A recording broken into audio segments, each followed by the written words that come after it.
各位觀眾，大家好，我係邦叔 Uncle Bon。卡加利嘅4月咧，終於等到冇雪啦。我而家後邊咧就係一個水壩嚟嘅。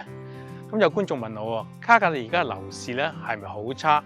咁呢集咧我就同大家拆解一下，睇下卡加利嘅樓市係咪大家諗得咁差，同埋點知為之差？粵語嘅影視 YouTube 頻道，需要你嘅支持，記得訂閱、like 同埋 share。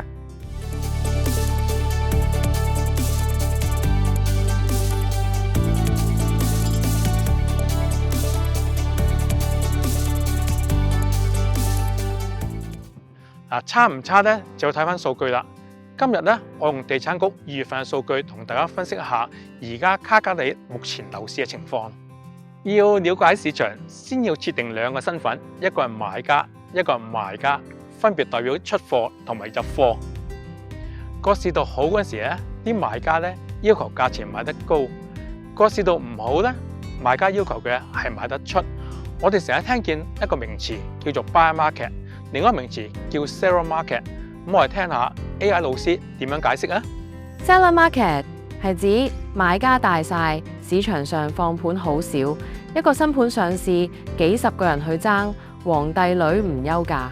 Buyer market 啱啱相反，買家大晒，周街都係貨，埋嚟睇埋嚟揀，唔買都睇下。咁而家卡加利究竟係屬於 buyer market 咧，都係 seller market 咧？咁咧就要睇翻數據啦。第一個數據係庫存量。庫存量係指市場上可供出售房屋嘅總數量，呢個數字代表市場嘅總 supply。2月份嘅庫存量係4822間，比去年同期上升咗16.3%。第二個數據咧係 month of supply。咩叫 month of supply 咧？睇下 AI 老師又點解釋。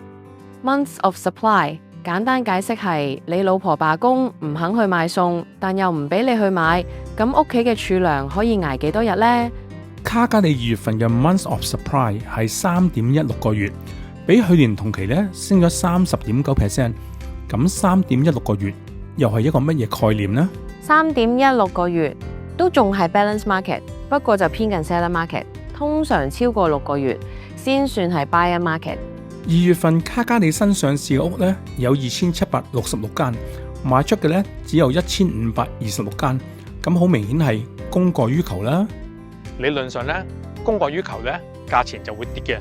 但係睇翻2月份嘅數據咧，除咗 apartment 之外咧，其他嘅樓型咧都唔係跌好多啫。下一步咧再收窄範圍，細分每一個區，因為每個區嘅跌幅咧都唔同嘅。好似西區嘅 benchmark price 不單止冇跌，仲逆市上升咗0.1%。乜嘢係 benchmark market？benchmark price 中文譯做標準價，意思係指一個特定地區內相同屋型、面積、樓齡嘅屋，統算出嚟嘅價錢。benchmark price 唔似 average price， 唔會受個別高價或低價嘅成交拉高或者拖低。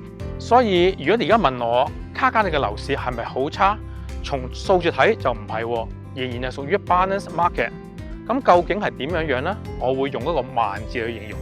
點解慢？有3個原因。第一，市場上嘅投資客幾乎絕跡，目前以用家主導，落注非常小心，所以步伐好慢。第二係新屋嘅價錢非常進取，從來新屋同二手樓咧都係競爭對手。1000間二手樓背後1000個家庭、1000個故事、1000個包袱。建築商背後咧就得本數簿，利息、人工、材料。樣樣都係錢，市場越低微，建築商劈價就越狠，所以新區裏邊嘅二手樓特別難賣嘅。第3點係咧，我覺得市場上面而家好多賣唔到屋咧，其實個價錢咧都係堅離地嘅，有啲賣家咧仲係嗌緊幾年前嘅價錢，咁啊梗係賣唔去啦。其實我哋好難咧叫醒一啲詐瞓人嘅。下一集咧，我哋會繼續睇下3月份嘅數據係咪同2月份嘅走勢相同。如果你計劃短期內買屋，又或者間屋賣咗好耐賣唔出，不妨聯絡我睇下問題究竟出喺邊度。嗱，如果大家每個月咧都想收到一份咁詳細嘅報告咧，不妨留你嘅電郵地址俾我，我每個月咧都會寄俾你一份。如果大家對於賣樓有咩問題，歡迎聯絡我或者下邊留言。多謝大家收睇，我哋下一集再見。